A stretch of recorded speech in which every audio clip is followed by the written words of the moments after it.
How is prokaryotic cell is different from eukaryotic cell. मैंने पहले भी एक क्वेश्चन शुरू में ही बता दिया था प्रोकैरियोटिक सेल का और यूकैरियोटिक सेल का डिफरेंस, बहुत डिटेल में मैंने समझा दिया था।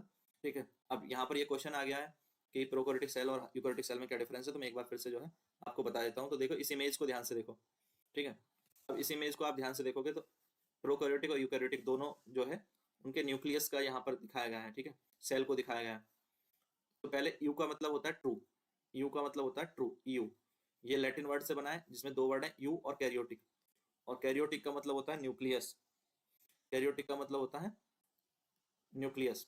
ठीक है, तो दो चीजों से मिलके बना है। एक सेकंड होल्ड कर, एक सेकंड।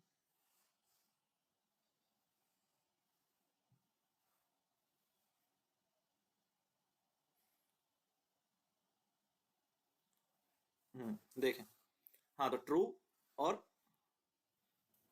न्यूक्लियस, ट्रू और न्यूक्लियस की बात करें तो ट्रू न्यूक्लियस किसमें है, यूकैरियोटिक में, यूकैरियोटिक में पाया जाएगा ट्रू न्यूक्लियस, यानी उसका नाम ही है यू ट्रू और कैरियोटिक न्यूक्लियस। यहां पर प्रो मीन्स होता है, ठीक है, इमेजिनरी या वर्चुअल कह सकते हैं, इमेजिनरी, और कैरियोटिक मीन्स होता है न्यूक्लियस।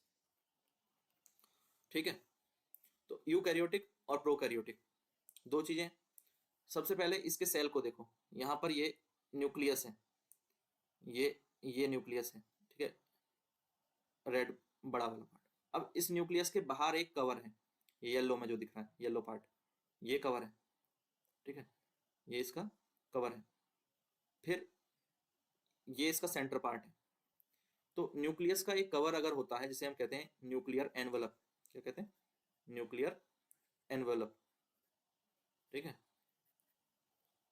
और तो जिसका न्यूक्लियर एनवलप जो है वो प्रेजेंट है और क्लियर है, वो हो गया यूकैरियोटिक।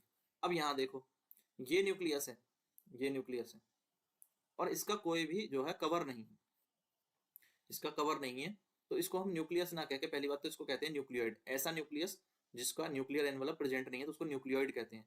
और इस तरह के सेल जिनमें इस प्रकार का न्यूक्लियस पाया जाए वो प्रोकैरियोटिक हो गए, जबकि जिनमें न्यूक्लियर एनवलप वाला न्यूक्लियस पाया जाए वो यूकैरियोटिक हो गए।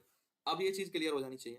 ठीक है, सेल के और भी पार्ट यहाँ पर दिखाए गए, मेन इनका नामकरण किससे हो रहा है, इसको प्रोकैरियोटिक और यूकैरियोटिक किसके बेस पे कहा जा रहा है, न्यूक्लियस के बेस पे। तो अगर न्यूक्लियस में भी कौन सी चीज, न्यूक्लियर एनवलप, क्या, न्यूक्लियर एनवलप, अगर ये प्रेजेंट है, प्रेजेंट है तो वो हो गया यूकैरियोटिक, और एब्सेंट है तो हो जाएगा प्रोकैरियोटिक। ठीक है, तो प्रेजेंट और एब्सेंट का ही यही डिफरेंस है बस। और ऐसा न्यूक्लियस जिसमें न्यूक्लियर एनवलप एब्सेंट है उसको एक और नाम भी होता है, वो होता है न्यूक्लियोइड।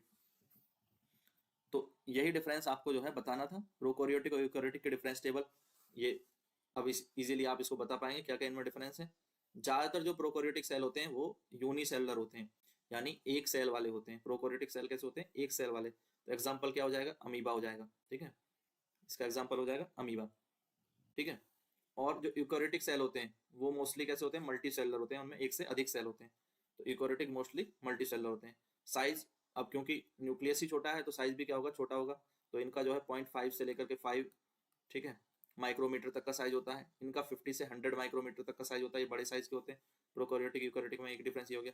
न्यूक्लियर रीजन प्रोकैरियोटिक में पुअरली डिफाइंड होता है। पुअरली डिफाइंड होने का मतलब वही है कि न्यूक्लियर मेम्ब्रेन जो है वो एनवलप जो है वो एब्सेंस रहता है, नहीं होता है, मौजूद नहीं होता।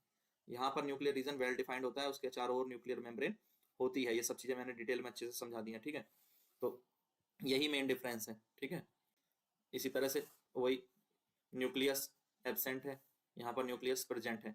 अब यहाँ न्यूक्लियस एब्सेंट है इसलिए लिखा है क्योंकि उसको न्यूक्लियोइड बोल देते हैं, जिसमें मेम्ब्रेन नहीं होती उसको न्यूक्लियोइड बोल देते हैं। न्यूक्लियस तो उसको बोलते हैं ना जिसमें मेम्ब्रेन होती है, इसलिए यहाँ पर एब्सेंट लिखा है।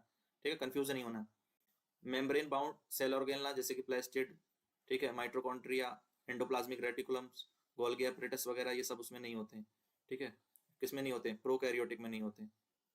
इसमें नहीं होते, प्रोकैरियोटिक में। ये सब किसमें होते हैं, यूकैरियोटिक में। ठीक है, यूकैरियोटिक में होते हैं। उसके बाद cell division occur through the binary fusion. Binary fusion क्या होता है, अपनी ही बॉडी को जो है डिवाइड करके नए सेल को जन्म देना। अमीबा ऐसा ही करता है, नहीं करता है, अमीबा क्या करता है, अपने ही सेल को डिवाइड करके जो है दो नए अमीबा बनते हैं, नहीं बनते हैं। तो यही क्या है, बाइनरी फ्यूजन, फिजन, फिजन। ठीक है, और दो पार्ट में टूटा इसलिए कह दिया बाइनरी।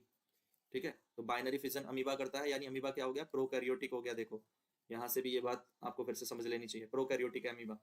और जिनमें जो है सेल डिवीजन कैसे होता है, मिटोसिस द्वारा, तो वो है यूकैरियोटिक। तो प्रोकैरियोटिक जो है क्या होते हैं, बैक्टीरिया होते हैं जनरली, ठीक है। और यहाँ पर जो है यूकैरियोटिक क्या होते हैं, फंगी, एनिमल, प्लांट और ये सब होते हैं।